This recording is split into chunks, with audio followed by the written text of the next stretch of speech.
Hello everyone, आज का हमारा लीड कोड का क्वेश्चन नंबर है 75 सोर्ट कलर्स।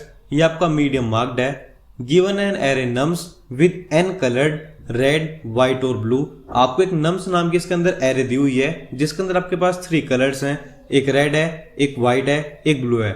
आपको उन सबको क्या करना है, बस सोर्ट करना है इन प्लेस में, ठीक है, so that objects of the same colour are adjacent. आपको उनको ऐसे सोर्ट करना है। देखो ये एक वॉइड फंक्शन है तो आप इसके अंदर कुछ रिटर्न तो नहीं करा सकते हो, तो आपको इसके अकॉर्डिंग उनको सोर्ट करना है। आगे चलते हैं। So that objects of the same colour are adjacent, मतलब वो कलर्स जो कि सेम है वो एडजेसेंट होने चाहिए, ठीक है, और उसी के साथ साथ उनका ऑर्डर भी मेंटेन होना चाहिए with the colours in the order red white and blue, ठीक है। अगर हम देखें तो मैं 0, 1 और 2 3 नंबर दिए हुए हैं। 0 रेड को रिप्रेजेंट कर रहा है, 1 व्हाइट को रिप्रेजेंट करता है और 2 मेरा ब्लू कलर को रिप्रेजेंट करता है। और इन्होंने कंडीशन दी हुई है, you must solve this problem without using the library sort function. आपको इस प्रॉब्लम को सोल्व करना है बिना लाइब्रेरी के जो सोर्ट फंक्शन है उसका यूज करें। अगर आप में से किसी को नहीं पता तो मैं आपको एक बार सोर्ट फंक्शन दिखा देता हूं। जो मेरे पास एक सोर्ट फंक्शन होता है वो क्या करता है, वो ऑटोमेटिकली जो भी मेरी एरे होती है उसको खुद से ही सोर्ट कर देता है। सो यहाँ पे जब मैं लिखूंगा नम्स डॉट बिगिन से लेके नम्स डॉट एंड तक, तो ये फंक्शन मेरा क्या करेगा, आप बिना कुछ करे ये पूरी की पूरी मेरी एरे को सोर्ट कर देगा। अगर मैं इसको रन करूंगा तो आप देख सकते हो मेरा कोड रन होने वाला है। यस, आप देख सकते हो मेरे सारे टेस्ट केस पास हो चुके हैं, बट उसने कंडीशन दी हुई है कि आपको इसका यूज नहीं करना है, आपको कोई इससे अलग एक तरीके का यूज करना है इसको सोल्व करने के लिए। देखो इसको सोल्व करने के लिए हम टोटल 2 अप्रोचेस लगाएंगे। जो मेरी फर्स्ट अप्रोच ये वाली अप्रोच है, ये कॉमन अप्रोच होगी, बट जो मेरे पास इससे नेक्स्ट अप्रोच होगी वो एकदम प्रॉपर ऑप्टिमल अप्रोच होगी। सबसे पहले हम इस वाली अप्रोच की बात कर लेते हैं। देखो इसके अंदर मैं क्या कर सकता हूं, मुझे क्या चाहिए, स्टार्टिंग में मुझे मेरे को यहाँ पे 0 0 चाहिए, उसके बाद मुझे 1 1 चाहिए, उसके बाद मुझे 2 2 चाहिए। सो इसके अंदर बेसिकली करना क्या है, बस स्वैप फंक्शन करना है आपको, ठीक है। आपको स्वैप कर देना है एलिमेंट्स, या फिर आप बोल सकते हो कि आपको रीअरेंज करने हैं। अब इसको करने के तरीके क्या क्या हैं। सबसे पहले अगर मैं एक काम करूं, अगर मैं ये देख लूं मेरे पास टोटल 0 कितनी है, ठीक है, उसके बाद मैं देख लूं मेरे पास टोटल 1 कितने हैं, उसके बाद मैं देख लूं मेरे पास टोटल 2 कितने हैं। अगर मुझे तीनों चीज पता चल जाए कि मेरे पास 0 कितनी है, 1 कितनी है, 2 कितनी है, उसके बाद मैं क्या कर सकता हूं, एक वेक्टर क्रिएट करूंगा और उस वेक्टर के अंदर ये सारी वैल्यूज डाल दूंगा जो भी होंगी ये। उसके बाद मैं क्या करूंगा, जो मेरा नम्स नाम का वेक्टर है उसके अंदर वो जो मेरा नए वाला वेक्टर होगा उसको स्टोर करा दूंगा। सो जो मेरे पास आउटपुट है वो कुछ इसी तरह से आ जाएगा। ये तो बड़ी एक मेरे पास कॉमन सी अप्रोच रहने वाली है, इसको भी कोड करके देखेंगे। बट अभी हम एक बार चलते हैं जो आज के क्वेश्चन की मेन एल्गोरिथम होने वाली है, ठीक है। उसको हम क्या बोलते हैं, उसको हम बोलते हैं डच फ्लैग एल्गोरिथम, ठीक है। ये जो एल्गोरिथम है ये बेसिकली इसी क्वेश्चन के लिए बेस्ड है कि आपके पास जब भी एक एरे हो जिसके अंदर 3 डिस्टिंक्ट एलिमेंट्स हो, आपको उनको रीऑर्डर करना है जिससे कि वो एक सॉर्ट फंक्शन में काम कर सके। सो उसके लिए आप डच फ्लैग एल्गोरिथम का यूज कर सकते हो। अब इसको यूज कैसे करते हैं, इसको यूज करने के लिए हम टोटल 3 वेरिएबल्स का यूज करते हैं। एक तो होता है मेरा लो जो कि मेरे इनिशियल को बताता है, देन उसके बाद एक आता है मेरे पास मिड, हम मिड को भी इनिशियल से स्टार्ट करते हैं, और एक होता है मेरे पास हाई जो कि मेरा लास्ट वाला एलिमेंट होता है, दैट इज माई n-1 वाला जो भी एलिमेंट होगा, ठीक है। अब देखो, अब इसके अंदर आपके पास नंबर क्या हो सकते हैं, या तो 0 या तो 1 या तो 2। अब कंडीशन क्या है कि अगर मेरे पास जो भी एलिमेंट है मेरा वो 0 है, तो जो मेरा 0th एलिमेंट है वो कहां पे आना चाहिए, डेफिनेट सी बात है जो मेरा 0th एलिमेंट है वो स्टार्टिंग में आएगा, जो 1 है वो मिड में आएगा, और जो 2 है वो एंड में आएगा या फिर मेरे हाई वाली पोजीशन पे जाएगा। यही तो होगा। इसके लिए हम क्या करेंगे, इसके लिए हम यहाँ पे कंडीशन लिखते हैं इफ। हम क्या चेक करेंगे कि अगर जो भी मेरे नम्स ऑफ मिड का जो वैल्यू है वो इक्वल्स टू क्या है, 0 है मेरे पास। अब आप सोचो कि मेरी मिड में वैल्यू 0 आ गई, मिड में 0 नहीं आनी चाहिए थी, 0 कहां पे आनी चाहिए थी मेरे एक्चुअल में, स्टार्टिंग में, ठीक है। तो हम क्या कर देंगे, स्वैप कर देंगे किस किस को, जो भी मेरा नम्स ऑफ लो होगा, यानी कि जो भी मेरा लो वैल्यू होगा उसको स्वैप करूंगा, किससे कर दूंगा, अपने मिड वाले से, ठीक है। सो ये कितना हो जाएगा मेरा नम्स ऑफ मिड, इसको हम इससे क्या कर सकते हैं, इजीली स्वैप कर सकते हैं। ये मेरा फर्स्ट फंक्शन हो गया। और उसके बाद हम क्या करेंगे, जो भी मेरा लो होगा मैं उसको भी इंक्रीज करूंगा, और जो मेरा मिड वाला पार्ट होगा मैं उसको भी यहाँ पे इंक्रीज करूंगा। ये मेरा फर्स्ट पार्ट रहने वाला है। सेकंड पार्ट में हम क्या करेंगे, हम इस बार चेक करेंगे कि जो भी नम्स ऑफ मिड है, अगर आप सोचोगे आपको मिड में इक्वल्स टू 1 मिल जाता, ठीक है, तो आपको तो यही चाहिए ना, हमें स्टार्टिंग में 0 चाहिए, बट वो स्टार्टिंग में कहां पे आ गया, मिड में आ गया, तो हमने स्वैप कर दिया। अब हमको मिड में क्या चाहिए था, हमको तो मिड में ऑलरेडी 1 ही चाहिए, अब वो ही है, तो मुझे छेड़ूंगा भी नहीं इसको, तो मैं यहाँ पे अपना क्या कर दूंगा, मिड प्लस प्लस कर दूंगा। थर्ड कंडीशन क्या हो सकती है कि जो भी मेरा नम्स है उसके अंदर जो भी मेरे मिड पे वैल्यू है, अब वो इक्वल टू कितनी आएगी, 2 आ गई। अगर मेरी मिड में 2 आ गई तो मुझे स्वैप फिर से करना पड़ेगा, तो मैं क्या करूंगा, यहाँ पे स्वैप कर दूंगा। बट इस बार मैं स्वैप किस चीज को करूंगा, इसके अंदर जो भी मेरा नम्स ऑफ मिड होगा उसको मैं स्वैप करूंगा। सो बेसिकली सीधे लिख देते हैं कि यहाँ पे जो भी मेरा मिड होगा मैं उसको स्वैप कर दूंगा किससे, लास्ट वाले से, जो मेरा हाई वाला एलिमेंट होगा। और यही एक ऐसी कंडीशन होगी जिसके अंदर मैं उल्टा चलूंगा, क्योंकि हाई से आगे जाऊंगा तो आउट ऑफ बाउंड हो जाऊंगा, और लो से पहले जाऊंगा तो आउट ऑफ बाउंड हो जाऊंगा। और अगर आप ऐसे रिपीट करोगे तो आपका जो भी इनपुट है वो आपका ऑटोमेटिक सॉर्ट हो जाएगा।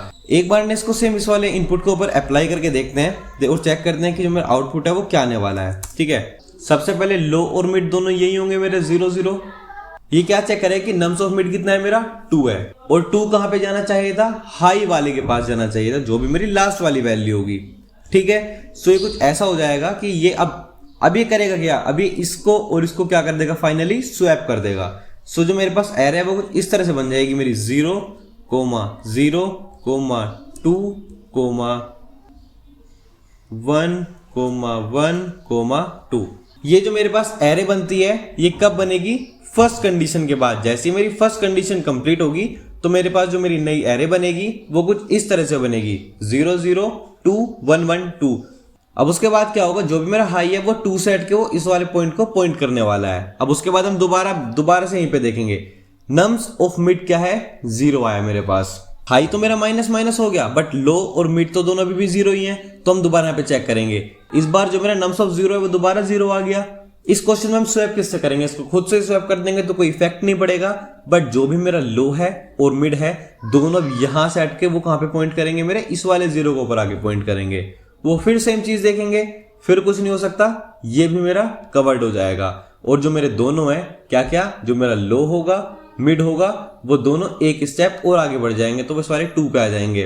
देन वो इसको चेक करेंगे, इससे इनको क्या पता चलेगा कि ये तो हाई एलिमेंट है, 2 आगे तो लास्ट में जाना चाहिए, तो ये इस वाले 2 को क्या करेंगे, इससे रिप्लेस कर देंगे।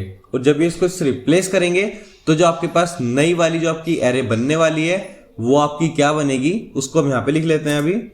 सो ये क्या हो जाएगा, देखो आपका स्टार्टिंग में 0 फिक्स हो चुका है, आपका नेक्स्ट वाला 0 भी फिक्स हो चुका है, उसके बाद में ये 1 और ये 2 रिप्लेस हो जाएंगे। सो ये आपका आएगा 1, उसके बाद में नेक्स्ट वाला 1 आपका एज इट इज रहेगा, उसके बाद में आपके पास 2 आएगा और लास्ट में लास्ट वाला 2 आएगा। ये हमारी क्या क्रिएट हुई है यहाँ पे, ये मेरी नई वाली एरे क्रिएट हो गई है। ठीक है, उसके बाद क्या होगा, जो मेरा हाई यहाँ पे स्टार्टिंग में पॉइंट कर रहा था, अब वो हाई मेरा किसको पॉइंट करेगा, इस वाले को पॉइंट करेगा। और अगर हम बात करते हैं अपने मिड वाले की, तो वो अभी भी इसको ही पॉइंट कर रहा है, वो चेक करेगा, आगे जाएगा, उसके बाद जब वो भी आगे जाएगा दोनों आपके सेम पॉइंट पा जाएंगे, और जैसे आपके सेम पॉइंट पाएंगे तो हमारी कंडीशन सेटिस्फाई हो जाएगी। और आप देख सकते हो कि मेरे को फाइनल जो एरे चाहिए था वो मेरे को मिल चुका है। ठीक है, आई होप कि आपको उसका ड्राई रन थोड़ा समझ में आया होगा। पहले हम किसको कोड करेंगे, अपने नॉर्मल वाले अप्रोच को कोड करेंगे, जहां पे हम पहले काउंट करेंगे मेरी 0 कितनी है, 1 कितनी है, 2 कितनी है, और उसके बाद हम फाइनली अपनी डच फ्लैग एल्गोरिथम को भी कोड करेंगे। सो चलते हैं इसके कोडिंग वाले पार्ट के ऊपर। देखो पहले हम इसको रिमूव कर लेते हैं। सो ये हो जाएगा मेरा रीसेट टू डिफॉल्ट। ठीक है, हमने अपने पहले वाले के अंदर क्या बात की थी, देखो सबसे पहले तो मुझे साइज चाहिए कि मेरे पास टोटल एलिमेंट्स कितना है, और साइज निकालने के लिए हम क्या लिखते हैं, जो भी मेरी एरे होता है उसका नाम लिखते हैं और उसके बाद उसका डॉट साइज निकाल देते हैं। इससे मुझे ये पता चल जाएगा कि मेरे पास टोटल नंबर ऑफ एलिमेंट्स कितने हैं। उसके बाद मुझे क्या 3 का काउंट चाहिए, एक किस का चाहिए कि काउंट 0 मेरे पास कितनी है, 0 मान लेते हैं। उसके बाद मेरे को नेक्स्ट क्या चाहिए कि मेरे पास 1 कितने हैं, उनको भी स्टार्टिंग में 0 मान लेते हैं। और उसके बाद मेरे को किस चीज का काउंट चाहिए कि मेरे पास टोटल नंबर ऑफ 2 कितने अवेलेबल है, उसको भी 0 मान लेते हैं। उसके बाद हम क्या करेंगे, एक फॉर लूप चलाएंगे। कहां से कहां तक चलेगी मेरी, i इक्वल्स टू 0 से लेके कब तक चलेगी, i is less than n तक, और i मेरा एक करके इंक्रीज होता रहेगा। ये क्या करेगा, ये सबकी काउंट निकालेगा। ठीक है, तो हम उसको लिख लेते हैं इफ जो भी मेरी नम्स ऑफ i की वैल्यू है वो इक्वल्स टू आ जाएगी 0 के, तो इस वाले केस में हम क्या करेंगे, जो भी मेरे 0 हैं मैं उसको क्या कर दूंगा, प्लस प्लस कर दूंगा। ये कंडीशन किसके लिए थी, अगर मेरा एलिमेंट 0 आता है। नेक्स्ट कंडीशन किसके लिए लिख रहे हैं अब हम, अगर मेरा nums ऑफ i की वैल्यू 1 आती है तो इस बार काउंट किसका प्लस प्लस होगा, 1 वाले का। इससे हमें ये पता चलेगा कि मेरे पास टोटल नंबर ऑफ 1 कितना है। और लास्ट कंडीशन हम किसके लिए लिखने वाले हैं, अगर nums ऑफ i की वैल्यू इक्वल टू 2 हो जाए तो इस केस में हम क्या करेंगे कि मेरे पास कितने 2 है मैं उनको काउंट कर लूंगा। सो इस लूप से बेसिकली मुझे पता चल चुका है मेरे पास 0 कितना है, 1 कितना है, 2 कितना है। अब उसके बाद मुझे क्या करना है, उसके बाद बस मुझे एक नया वेक्टर क्रिएट करना है। सो यहाँ पे एक नया वेक्टर क्रिएट कर लेते हैं, वेक्टर ऑफ इंट, जिसका नाम रख लेते हैं अपना न्यू। ठीक है, इसके अंदर मैं क्या करूंगा, बस एक एक करके अपने एलिमेंट को पुश करूंगा। सो यहाँ पे फॉर लूप चला लेते हैं, for int i equals to 0। सबसे पहले हम किसके लिए चलाएंगे, अपने काउंट 0 के लिए। ठीक है, जब तक मेरे काउंट 0 वाले सारे एलिमेंट्स नहीं आएंगे मैं आगे नहीं जाऊंगा।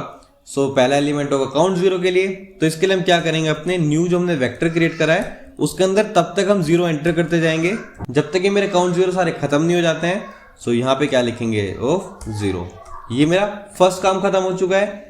ये मैंने किसके लिए करा था, यहाँ पे 0 के लिए। नेक्स्ट हम किसके लिए करेंगे, अब 1 के लिए। सो 1 के लिए भी यहाँ पे एक बार सेम फॉर लूप लिखते हैं, 2 के लिए भी सेम फॉर लूप लिखते हैं। बस यहाँ पे चेंज कर देंगे, पहले हमने 0 के लिए करा था तो हमने 0 एंटर कराया, उसके बाद हम 1 के लिए कराएंगे तो 1 एंटर कराएंगे, एंड लास्ट में हम यहाँ पे 2 के लिए कराएंगे तो अपने वेक्टर के अंदर यहाँ पे 2 इंसर्ट करा देंगे। ठीक है, और बस उसके बाद मैं क्या करूंगा, जो भी मेरा मेन वेक्टर जो कि nums है उसके अंदर मैं किसको साइन कराऊंगा, अपने न्यू को। हो गया, खत्म। आप इसको रन करके चेक कर सकते हो। आप देख सकते हो मेरे सारे टेस्ट केस जो है पास हो चुके हैं। सबमिट करके चेक कर लेते हैं एक बार। आप देख सकते हो मेरा कोड जो है सबमिट भी हो चुका है। बट ये कंडीशन कब थी, ये कंडीशन तब है कि अगर मैं एक एक्स्ट्रा स्पेस का यूज कर रहा हूं। अब हम बात करेंगे इन प्लेस में उसको चेंज करने के लिए। सो उसके लिए हमारे पास क्या है, हमारी डच फ्लैग एल्गोरिथम। ठीक है, हमने जब डच फ्लैग एल्गोरिथम के बारे में बात की थी तो हमने सबसे पहले क्या बोला था, आपको 3 चीज चाहिए। सबसे पहले तो हम बात कर लेंगे इंट लो की, जिसको हम 0 से इनिशियलाइज कर रहे थे। एक हमारे पास मिड था, उसको भी हम 0 से इनिशियलाइज कर रहे थे। और एक हमारे पास हाई था, जिसको हम n-1 यानी कि अपने लास्ट वाले एलिमेंट से इनिशियलाइज कर रहे थे। ठीक है, अब यहाँ n क्या है, उसका टोटल नंबर ऑफ साइज वो यहाँ पे नहीं लिखे हुए हैं, तो इसको यहीं पे लिख देते हैं nums.size -1। ठीक है, ये क्या करके देगा, इससे मेरे पास मेरी जो तीनों वैल्यू हैं वो एक एक बार में आ चुकी होंगी। उसके बाद हम यहाँ पे लूप चला लेंगे सीधा सीधा। ये लूप मेरी कब तक चलेगी, जब तक जो भी मेरा मिड है वो छोटा है या फिर इक्वल टू है किसके, हाई के। हम यहाँ पे कर क्या रहे थे, 3 कंडीशन चेक कर रहे थे। ठीक है, पहली कंडीशन क्या थी, इफ जो भी मेरे nums ऑफ मिड की वैल्यू है वो मेरे पास इक्वल्स टू आ जाती है किसके, 0 के, तो इस वाले केस में हम क्या स्वैप करेंगे। सो यहाँ पे क्या हो जाएगा, मेरा स्वैप करेंगे, किस को करेंगे, मिड वाले से अपने लो वाले को स्वैप कर देंगे। सो ये क्या हो जाएगा, मेरा nums of low comma nums of mid. इस वाले केस में क्या होगा, ये जो मेरे दोनों एलिमेंट्स हैं ये दोनों स्वैप हो चुके हैं। उसके बाद क्या कर रहे थे, जो मेरा लो का इंडेक्स है वो भी इंक्रीज हो रहा था और जो मेरा मिड का इंडेक्स है वो भी इंक्रीज हो रहा था। ये क्या थी मेरे पास, मेरी फर्स्ट कंडीशन थी। ठीक है, सेकंड कंडीशन मेरे पास क्या होगी, एल्स इफ जो भी मेरी इस बार nums ऑफ मिड की जो भी वैल्यू होगी वो कितनी आएगी, इस बार 1 आएगी। अगर मेरी वैल्यू 1 है तो वो तो मुझे एट द एंड चाहिए ही थी ना, इससे तो बेस्ट पार्ट कुछ नहीं है। सो बस इस केस में मैं क्या कर दूंगा, अपने मिड को आगे इंक्रीज करा दूंगा। उसके बाद चलते हैं नेक्स्ट पार्ट में, उसमें क्या आएगा मेरे पास, एल्स। 2 कंडीशन हो चुकी हैं, लास्ट कंडीशन में क्या बचेगा ऑटोमेटिक, कि जो भी मेरी nums ऑफ मिड की वैल्यू है वो 2 आ गई है। अगर ऐसा कुछ भी है तो हम दोबारा से क्या करेंगे, अपने स्वैप फंक्शन को कॉल करेंगे। स्वैप किस को करेंगे, अपने nums ऑफ मिड को किससे स्वैप कर देंगे, अपने nums ऑफ हाई से। ठीक है, और इस वाले केस से मेरे पास इकलौता केस था जिसके अंदर हम क्या कर रहे थे, अपने हाई को बाहर की तरफ पीछे की तरफ वापस लेकर आ रहे थे। सो हाई माइनस माइनस, और बस ये खत्म हो जाएगा। आपका यहाँ पे कंप्लीट हो चुका है। रन करके चेक करते हैं।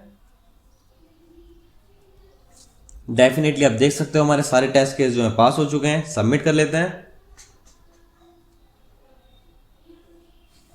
आप देख सकते हो इसके अंदर भी जो मेरे सारे टेस्ट केसेस हैं वो पास हो चुके हैं, सबमिट हो चुके हैं। यही आपकी डच फ्लैग एल्गोरिथम है जिसके अंदर आप इन प्लेस उनको सॉर्ट कर सकते हो। And yes, that's it for today's question. अब हम मिलते हैं अपने नेक्स्ट क्वेश्चन में। Till then keep coding, keep practising.